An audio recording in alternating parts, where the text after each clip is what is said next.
Tortura em presídios pelo país. Peritos denunciam a quebra de dedos de detentos em 5 estados.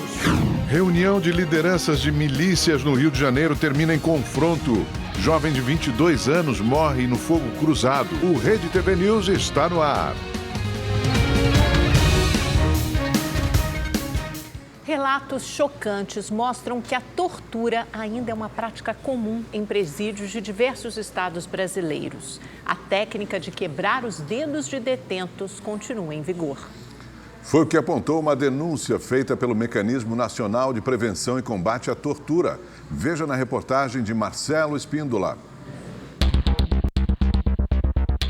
Em visitas às penitenciárias do Rio Grande do Norte e Tocantins, peritos constataram que continua em prática o chamado procedimento, uma técnica de tortura que envolve a quebra de dedos. E essa perspectiva da implementação do procedimento nunca esteve tão vigente, o que nos impressionou muito. Não posso deixar de registrar também que no estado do Tocantins o mecanismo esteve no mês de abril e que nós verificamos também essa prática do procedimento. A perita do Mecanismo Nacional de Prevenção e Combate à Tortura revela com detalhes como se dá esse tipo de tortura. Eles ficam numa fila, todos encaixados com as mãos entrelaçadas na cabeça.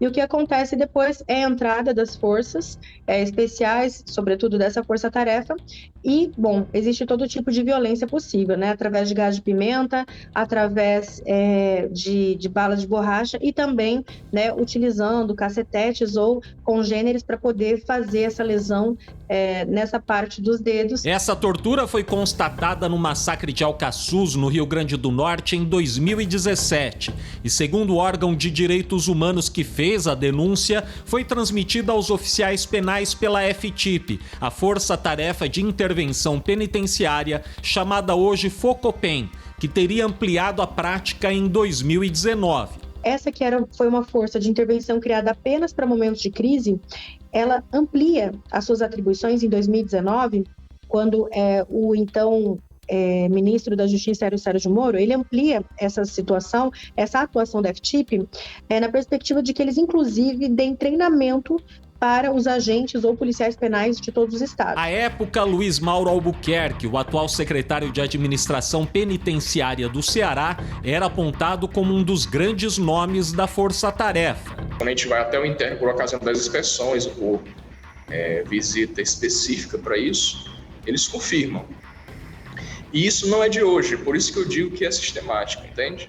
O objetivo de quebrar os dedos é que a pessoa não possa, então, não consiga mais segurar um elemento que poderia ser uma faca, um estoque, enfim, e que possa atentar em relação à vida de outras pessoas ou dos próprios agentes de segurança. O Mecanismo Nacional de Prevenção e Combate à Tortura, no relatório de 2019, indicou que a técnica do quebra-dedos, além dos presídios aqui do Ceará, ocorreu também nos estados do Rio Grande do Norte, Roraima, Amazonas e Pará. A Comissão de Direito Penitenciário da OAB, no Ceará, se manifestou em relação ao chamado procedimento. A Ordem dos Advogados, ela repudia qualquer ato de violência, muito menos a questão da tortura, que é, por sua vez, um crime hediondo. Então, nós estamos acompanhando de perto essa situação e queremos ver os responsáveis sendo punidos de forma severa.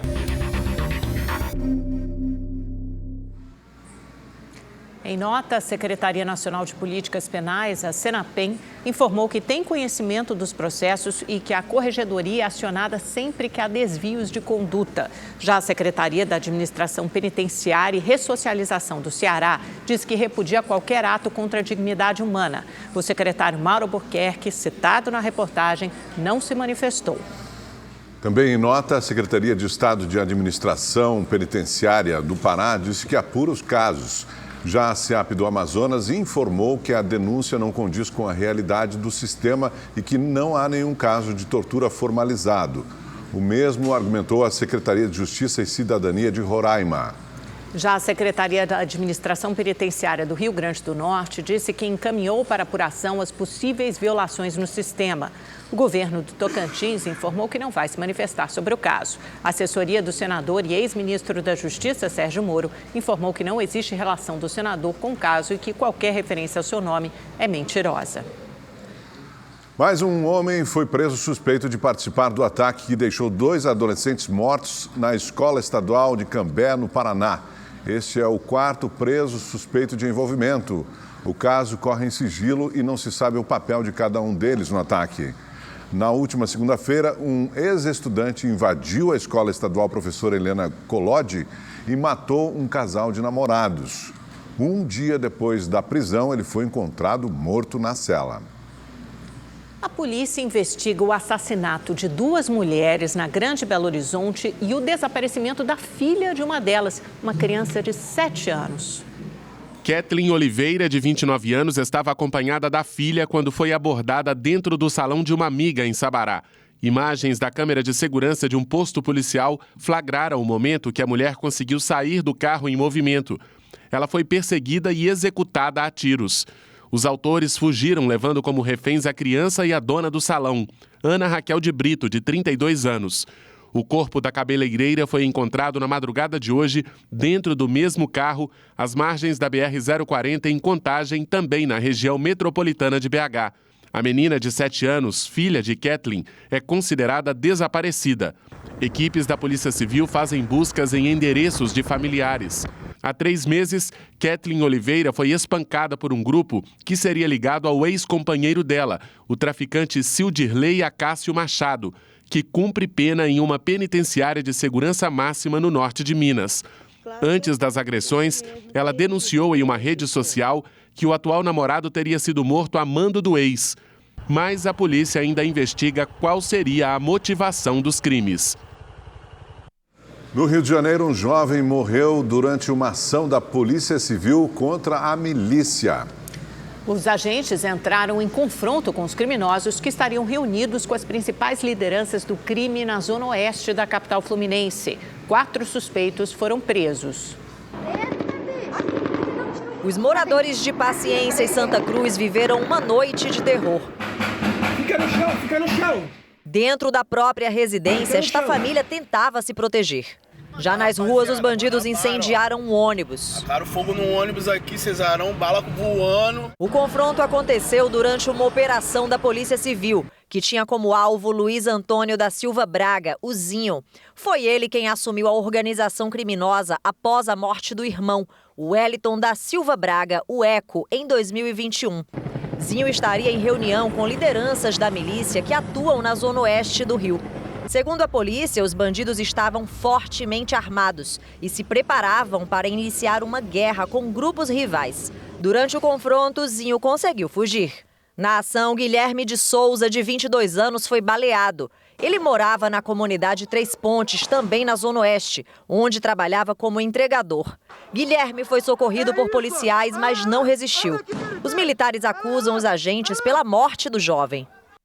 Tiraram na perna dele para poder mobilizar e aí arrastaram ele, trouxeram ele para cá e com um tiro no peito. Foi covardia que fizeram com ele. A Delegacia de Homicídios da capital está apurando a morte de Guilherme. A Polícia Civil informou que os agentes foram atacados pelos bandidos e que durante o tiroteio, outro homem também ficou ferido. Ele foi levado para o hospital com um tiro de raspão. Revoltados com a morte de Guilherme, os moradores protestaram na comunidade e os agentes lançaram bombas de efeito moral para dispersá-los. Olha o que ele fez! Olha! A sensação agradável de receber no dia do aniversário um buquê de flores pode se tornar um pesadelo. É que alguns bandidos estão usando esse artifício para aplicar um novo golpe. Veja na reportagem de Giovanni César. Paulo Rogério desconfiou que iria cair em um golpe quando a esposa recebeu um telefonema avisando sobre uma entrega, mas ela precisaria pagar o frete. Eu entrei em contato com o saque da floricultura e eles me informaram que eles não fazem esse tipo de cobrança. Eles tinham o nosso endereço, eles sabem a data de aniversário, eles sabem o número do WhatsApp. Então eles têm todo tipo de contato, todo tipo de informação ao nosso respeito. Isso deixa a gente bastante inseguro. É dessa maneira que alguns bandidos estão aplicando o golpe. A alegria de receber flores ou outro presente leva muitas pessoas a não perceber que isso é apenas um instrumento de um crime. A vítima é avisada que tem uma entrega, Uma surpresa, mas tem que pagar pelo frete. E é aí que mora o perigo. O golpista disfarçado de entregador chega com a maquininha e diz que só aceita o pagamento no cartão. Sem que a vítima perceba, ele digita um valor muito acima do combinado. Parte de uma quadrilha foi presa na zona norte de São Paulo. Esses mesmos bandidos já tinham aplicado o golpe em uma mulher que perdeu mais de R$10 mil. Uma semana depois, no dia do aniversário do marido, eles tentaram de novo, mas se deram mal. 2 bandidos chegaram no endereço das vítimas e, já orientadas, elas descem e fingem que vão receber o buquê e pagar pelo frete. Mas antes de concluírem o pagamento, a polícia chegou e prendeu os bandidos. Com os criminosos foram apreendidos várias máquinas de cartão, celulares, motos, além do buquê de flores e um cartão de aniversário.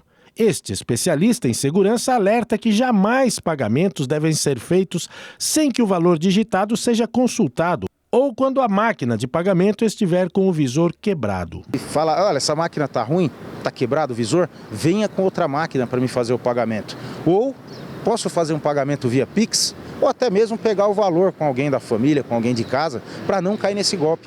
O Ministério do Desenvolvimento, Indústria e Comércio Exterior divulgou hoje que quase 90% dos recursos reservados para financiar o programa de carro popular já foram usados. A repórter Maria Ferreira está ao vivo em Brasília e tem mais informações.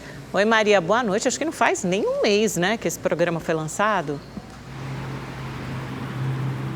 Nem um mês, Amanda. Boa noite para você, para o Augusto e a todos que nos acompanham. Foi lançado no dia 5 de junho. E desses 500 milhões de reais que foram destinados para o incentivo às montadoras, cerca de 420 milhões de reais já foram solicitados. Por isso, a expectativa do governo é que até segunda ou terça-feira da semana que vem, esse dinheiro destinado para o programa já tenha acabado.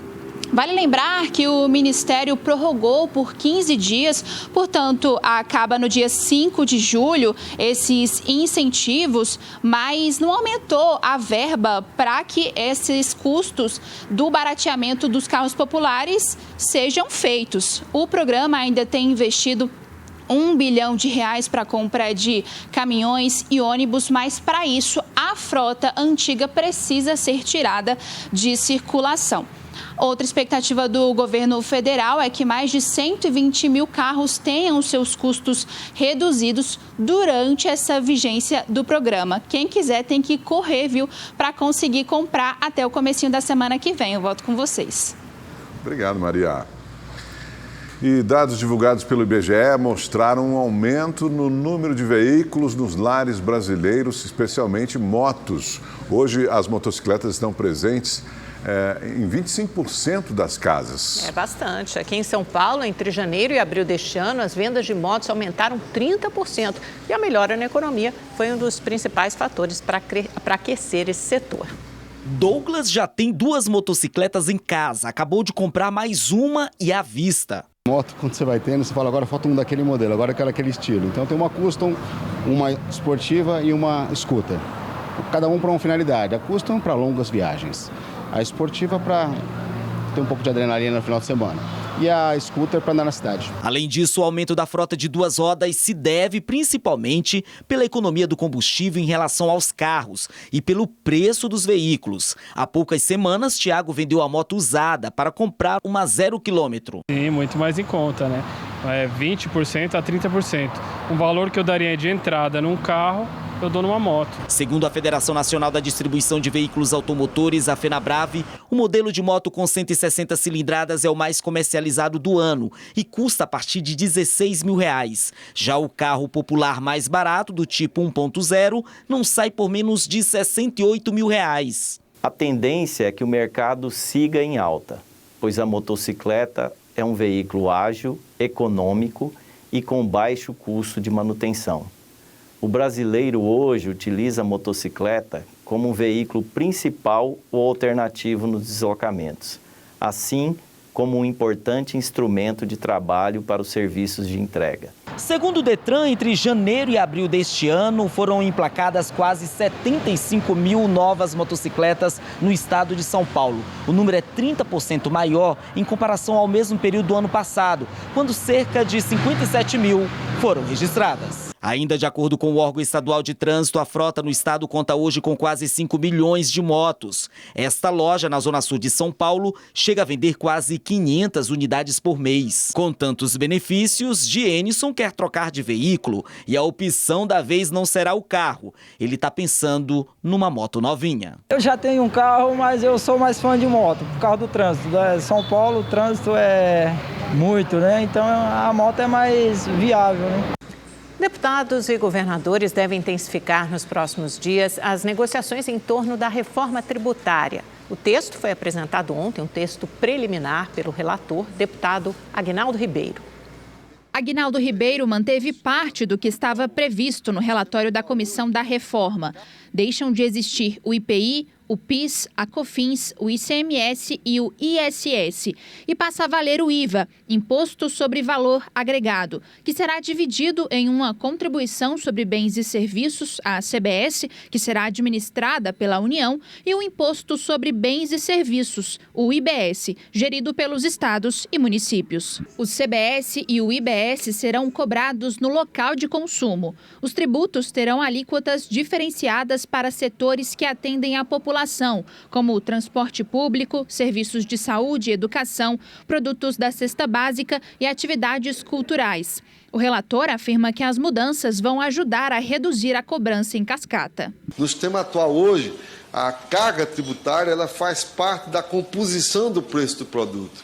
Porque quando você calcula o produto, está ali. A carga por quê? Porque hoje você cobra por dentro e o imposto incide sobre base de imposto também. Ainda será criado um imposto seletivo sobre produtos e serviços que prejudiquem a saúde ou o meio ambiente. A proposta também abre espaço para uma espécie de cashback, com devolução de parte do imposto para pessoas de baixa renda.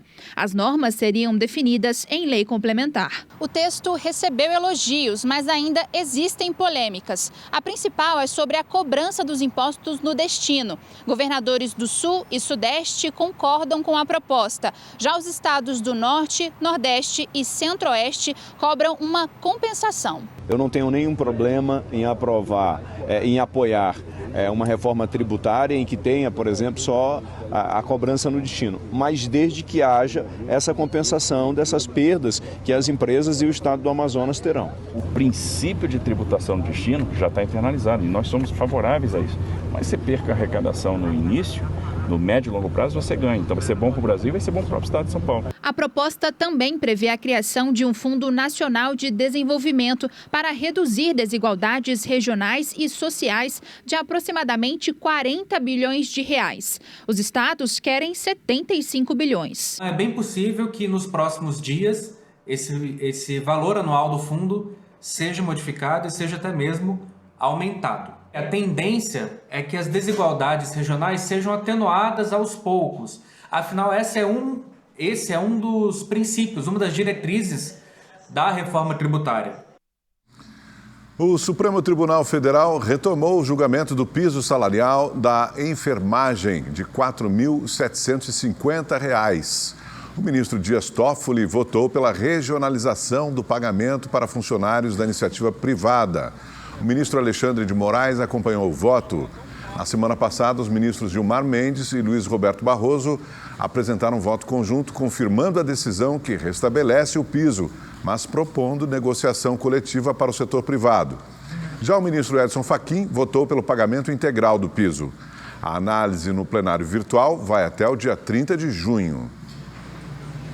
Uma pesquisa do IBGE divulgada hoje aponta que a qualidade de vida dos brasileiros avançou entre os anos de 2008 e 2018, período anterior à pandemia.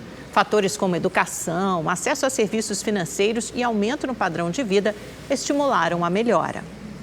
A vida do brasileiro está melhor? Justamente, melhorou as coisas, melhorou muito mais, né? As condições de vida, né? Melhor, né? O nosso desempenho socioeconômico aumentou. Foi o que apontou um dos índices analisados na pesquisa de orçamentos familiares realizada pelo IBGE. Entre os anos de 2008 a 2009 e 2017 a 2018, ele cresceu 12,8%. E vocês acham que nesse período de tempo a qualidade de vida de vocês melhorou?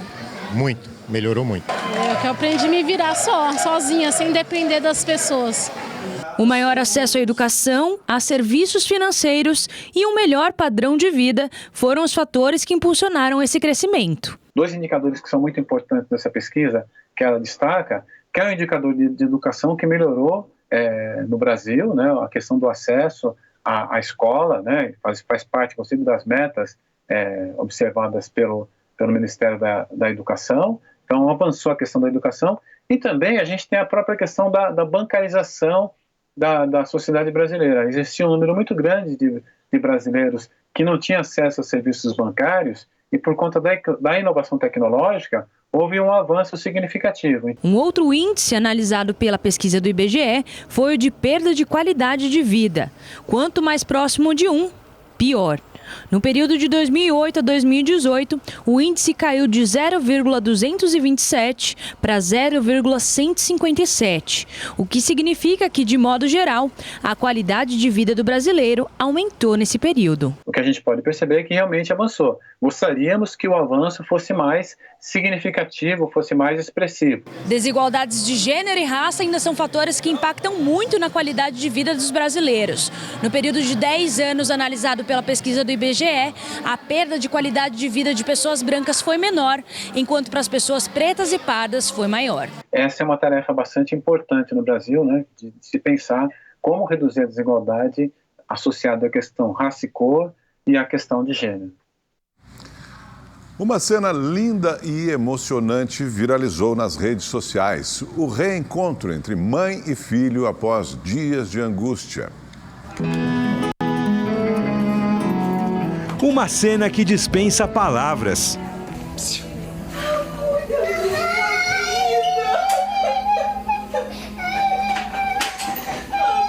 O choro é de alegria e alívio.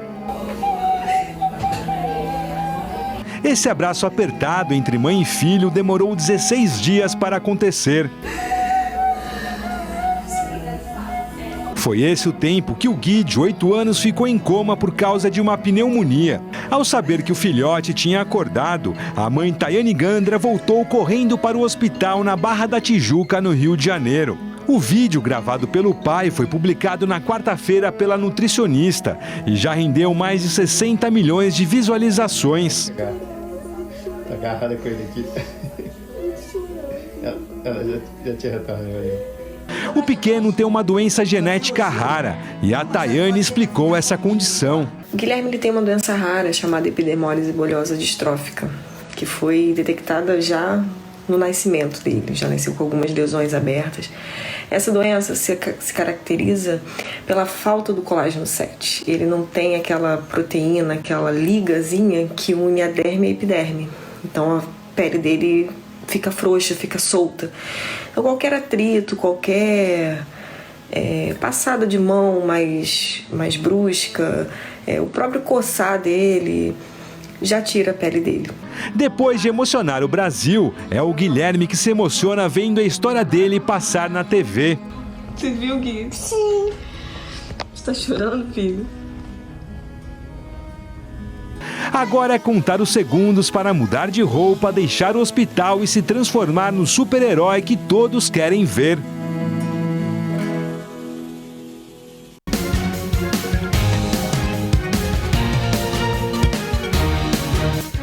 O sonho de ganhar um prêmio na loteria vai se tornar realidade para algum ou alguns apostadores. É que amanhã acontece o sorteio da Quina de São João. O prêmio, um dos maiores da história da Quina, será de 200 milhões de reais. Você aí de casa saberia o que fazer se levasse essa bolada toda? Viajar. Ninguém não vai nem saber que eu existo. Não, nem para onde. É de surpresa. Há quem deseja o suficiente para ter segurança. A gente tendo dinheiro guardado é bom para a gente dormir em paz. E tem quem joga, mas nem pensa em como aproveitar o prêmio. Não é nem para gastar, não tenho tempo para gastar, mas o tempo que me resta eu sei o que fazer. Na quina de São João, o prêmio não acumula. Se nenhum apostador acertar as 5 dezenas, os 200 milhões de reais serão divididos entre os acertadores de 4 números e assim por diante. Segundo a Caixa Econômica Federal, na lista dos 10 maiores prêmios pagos pela quina de São João, nunca apenas um ganhador levou a bolada. No ano passado, 11 apostas vencedoras dividiram 196 milhões de reais. E quem lida com o dinheiro alerta. É importante planejar e não sair gastando tudo, porque o dinheiro não é infinito. Não colocar tudo num mesmo lugar, numa mesma instituição. Faria uma diversificação na parte de renda fixa, que tem diversos produtos no mercado para atender bem e atender também com rentabilidade e aproveitar essa taxa de juros aí em quase 14%. As apostas podem ser feitas até às 6 horas da tarde deste sábado. O sorteio será às 8 da noite. A fezinha com 5 números custa R$ 2,50. Já a aposta máxima com 15 números, R$ 7.500. O apostador pode definir os números ou optar pela escolha do sistema, que sorteia sozinho números aleatórios, conhecida como surpresinha. Mas, além da sorte, é preciso juízo. Afinal, nem todo mundo que aposta consegue vencer. É tudo pronto que eu não sei nem falar para você como é que é, viu? Não sabe nem por onde começar. Não sei nem por onde começar, exatamente. E o maior São João do mundo, com mais de 200 atrações musicais, movimenta a economia e diverte os turistas em Campina Grande, na Paraíba. E é para lá que a gente vai falar com o repórter Jamaci Andrade. O Jamaci conversa com a gente e traz mais informações sobre essa festança, né, Jamaci? Boa noite para você.